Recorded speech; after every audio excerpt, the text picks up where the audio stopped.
27 novembre 2020, 13h25. Une nationale iranienne près d'Absard.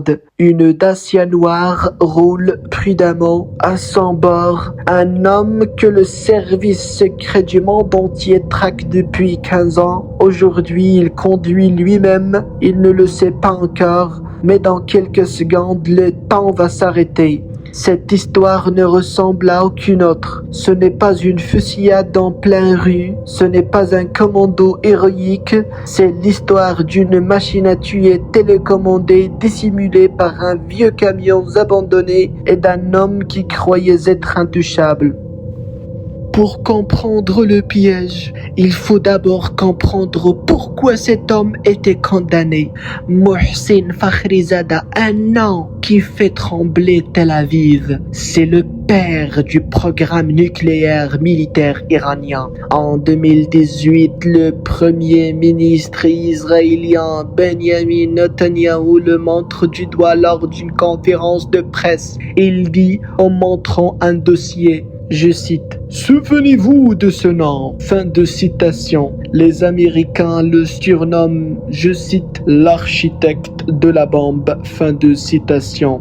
Les Israéliens le considèrent comme l'ennemi numéro 1. Depuis 2007, le Mossad tente de l'éliminer. 2 tentatives échouent, une en 2010, une autre en 2012.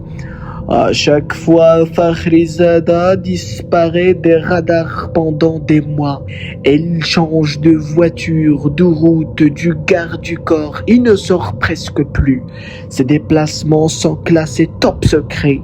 Alors pourquoi ce 27 novembre 2020 a-t-il soudainement commis une erreur fatale? Parce qu'on l'a trompé, parce que quelqu'un quelque part lui a donné une fausse information, une information qui allait le conduire droit dans le piège. Depuis 8 mois, un camion Nissan, tout à fait banal, est garé sur le bord de la route qu'emprunte parfois Fakhrizadeh. Il est rouillé, personne n'y prête attention, mais à l'intérieur se cache une mitrailleuse lourde télécommandée, une FN Mag de calibre 7,62 mm montée sur un affût robotisé. Il est équipé d'une caméra thermique et d'un système de reconnaissance faciale par intelligence artificielle.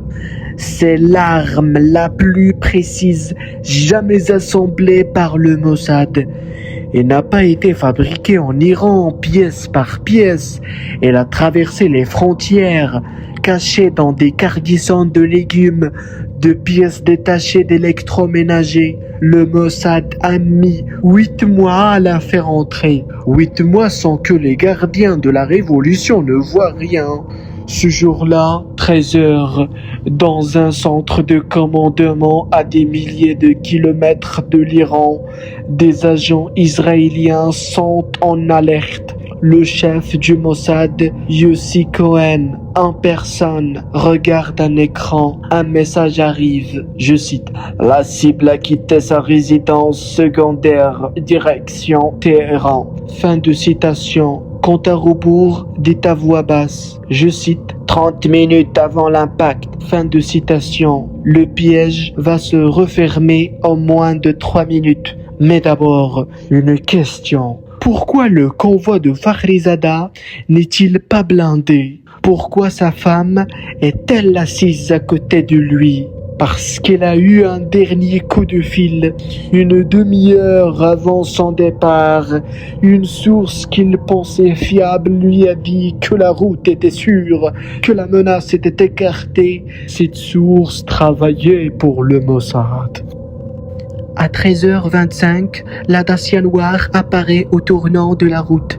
À l'intérieur du camion, la caméra thermique s'active automatiquement. Le système d'intelligence artificielle analyse les visages des passagers à travers le pare-brise. Un visage correspond. Une voix synthétique annonce, je cite, « Cible identifiée, Mohsen Fakhrizadeh, probabilité 99%. » Fin de citation. Dans le centre de commandement à distance, un agent pose son doigt sur un écran tactile. Il n'appuie pas sur une gâchette. Il valide simplement l'algorithme.